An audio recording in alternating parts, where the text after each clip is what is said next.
incapables d'aboyer. Frère, nous savons qu'il y a des gens qui mènent des chiens quand nous sommes en Afrique ou dans certains pays, même ici en Europe. Ben, nous avons des signes souvent. Vous voyez à l'entrée de la porte, attention, chien méchant. Le chien est mis à l'entrée dans le but d'aboyer quand il y a un danger. Ou si quelqu'un ne serait-ce que touché au portail ou qu'on tape à la porte. Le chien aboie. Et tout le monde dans la maison est éveillé. Tout le monde est éveillé. On sent qu'il y a quelqu'un qui vient. On sent qu'il y a un danger qui est là. Mais la Bible nous déclare ici que les gardiens de la cité, les gardiens de la bergerie, sont des chiens muets, incapables d'aboyer. Ils sont dans des rêveries, se tiennent couchés, aiment à sommeiller. Et pourquoi? Et ce sont des chiens voraces. La gourmandise. La gourmandise. Ils ne font que manger, manger, manger, manger. Des chiens voraces, insatiables. Ils ne sont jamais rassasiés. Ils veulent, ils en veulent encore et encore et encore. Ils passent tout le temps à manger. Et finalement, le travail pour lequel on les a mis là, ils ne le font plus. Ils deviennent aveugles. Ils sommeillent. Ils ont des rêveries. Ils ne prennent plus soin des brebis, ils ne prennent plus soin des citoyens de la cité. Alléluia. Ils sont lourds, ils ne font que manger. Tout ce qui les intéresse, c'est de manger. Alors vous voyez là où je vais en venir, où je parle. Alléluia. Et la Bible dit maintenant, ce sont des bergers qui ne savent rien comprendre. Tous suivent leur propre voie. Ils ne suivent plus la voie de Dieu. Ils ne suivent plus les commandements de Dieu, les instructions de Dieu. Et ils ont leur propre plan. C'est eux qui ont des visions. Ils ont leur vision. Ils n'ont plus la vision de l'Église. L'Église a une seule vision. Et le visionnaire de l'Église, c'est Christ. Il n'y a pas deux visions. Tu ne peux pas venir là pour dire, toi, tu as ta vision. Il y a une seule vision. Alors, quand ils viennent, ils commencent à dire qu'ils ont leur vision, qu'ils ont reçu leur vision. Alors comprenez par là que c'est de ces bergers-là qu'on parle. C'est de ces chiens muets-là qu'on parle. C'est de ces gardiens aveugles qu'on parle. Et ce sont des bergers. Et Christ a dit tout à l'heure dans Jean 10, quand on lisait, il y a des bergers qui sont venus avant lui, qui ont échoué dans leur mission, qui n'ont pas fait le travail, qui n'étaient pas capables de donner leur vie pour protéger la cité. Ils pensaient qu'à eux, à leurs propres intérêts. Ils pensaient qu'à leur ventre.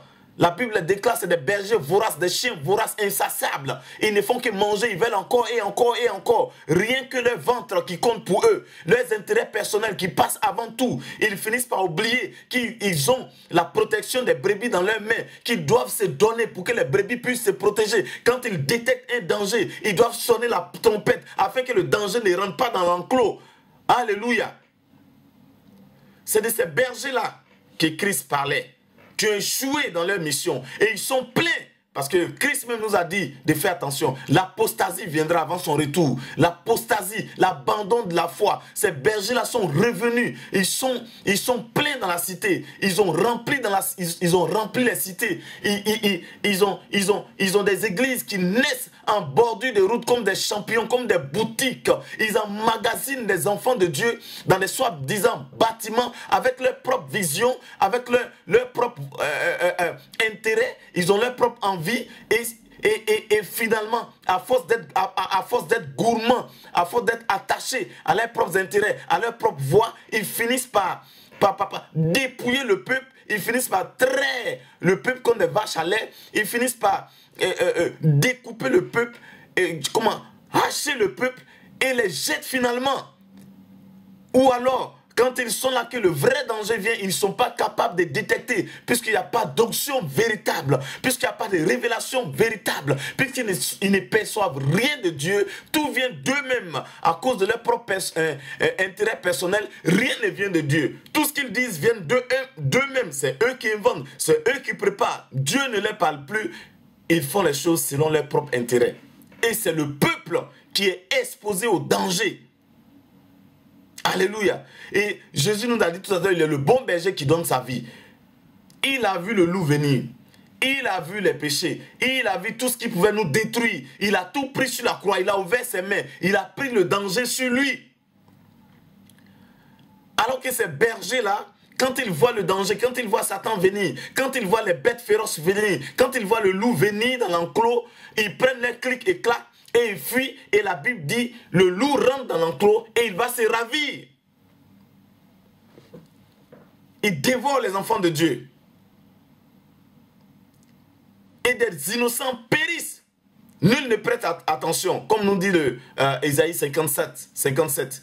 Alléluia. Mais terminons ici d'abord, Ésaïe 56. Nous allons voir ce que nous dit la fin. Alors la Bible dit, ce sont des bergers qui ne savent rien comprendre.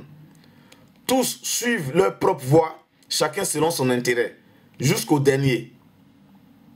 Alléluia. Et à force de faire ceci, voilà ce qui se passe dans la cité. Si vous lisez le 57, c'est la continuité. Le juste périt et nul n'y prend garde. Les gens de bien sont enlevés et nul ne fait attention. Voilà ce qui se passe maintenant aujourd'hui.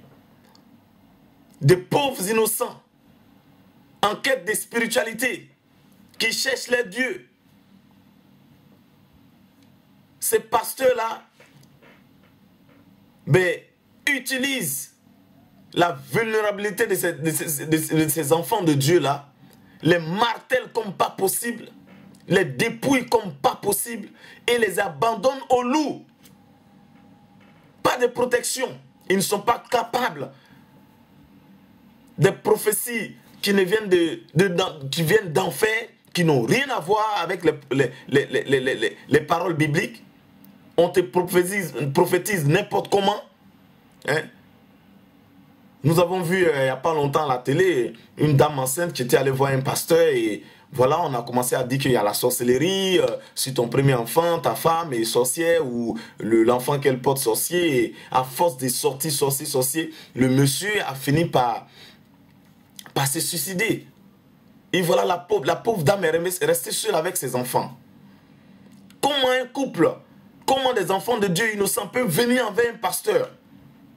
Et regardez la suite.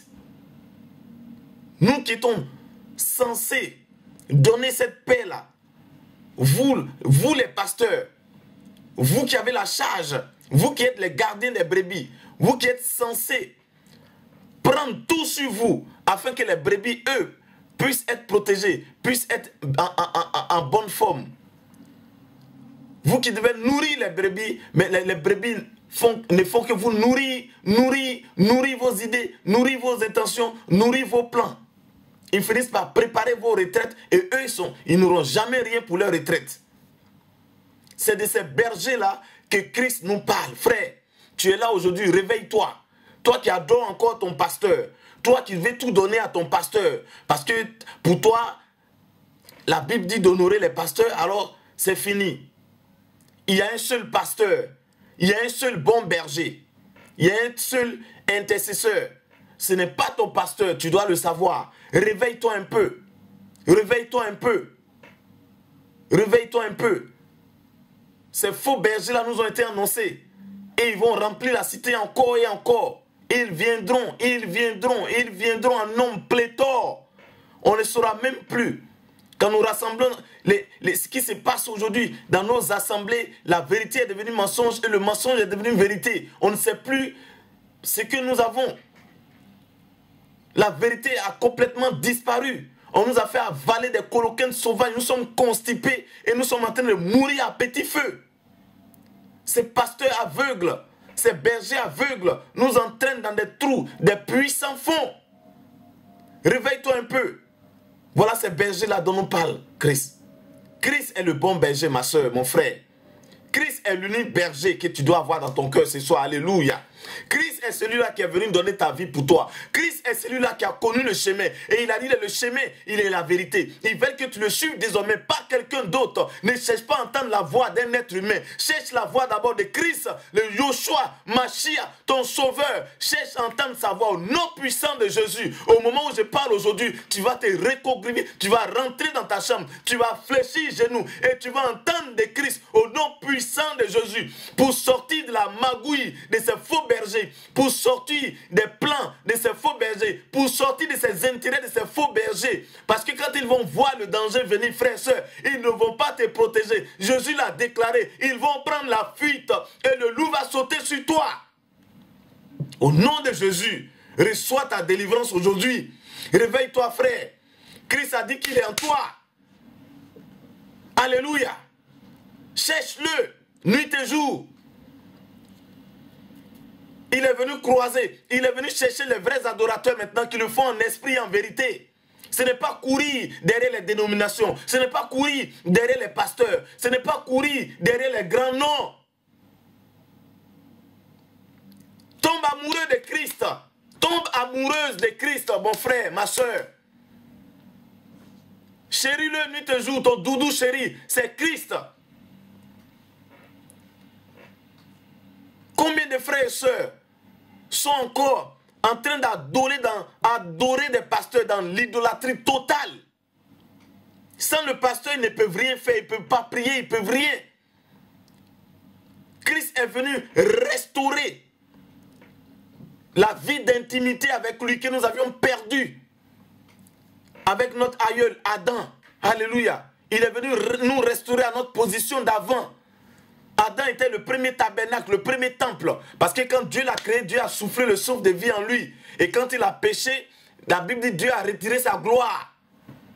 Alléluia. Et c'est cette gloire-là que Christ est venu nous restaurer à la croix. Oh, la Bible dit quand il mourait sur la croix, le rideau a été déchiré. Il nous a menés tous, il a tracé le chemin que les autres bergers n'ont pas pu. Christ est venu tracer ce chemin-là et nous a menés dans la gloire de Dieu. Et il a dit, je suis le chemin, suivez-moi, quiconque me suit aura la vie éternelle.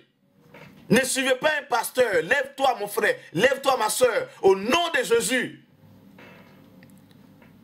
Oui, ces paroles-là, ce message est très fort. Et voilà les messages que nous devons recevoir. Nous, cette génération, cette nouvelle génération, peut-être même la dernière, qui sait? Les temps sont durs, achetons le temps. Il n'est plus question de succès, de bénédiction, de ceci, cela. C'est vous qui détectez toujours sorcellerie sur la vie des gens. Alléluia. Frère, réveille-toi. Le temps passe, le temps s'en va. Arrêtons un peu de suivre les pasteurs. Sans eux, nous ne sommes rien. Christ savait qu'on n'était rien avec les sacrificateurs. Alléluia. Même les sacrificateurs avaient des pouvoirs limités. Le péché ne leur permettait pas d'aller au-delà. Il fallait un sacrificateur sans péché en la personne de Melchisedec, qui est Christ, Yoshua, ton Dieu tout-puissant. Avec son sang pur qui a tracé le chemin et qui t'a envoyé directement chez le Père. Il t'a vêtu de lin blanc. Et c'est lin blanc que tu portes désormais. Il te dit, regarde tous les jours, il ne faut pas t'acheter. La vie de repentance, la crainte de Dieu, la peur. Tu te demandes toujours, tous les jours, comment tu vas faire pour ne pas tacher le lin blanc, pour qu'il reste blanc tous les jours. Quand il est taché, tu cours, tu vas le laver. C'est la repentance, tu pleures devant ton Dieu. C'est mener une vie. Oh Seigneur, merci Père. Une vie de repentance, de crainte.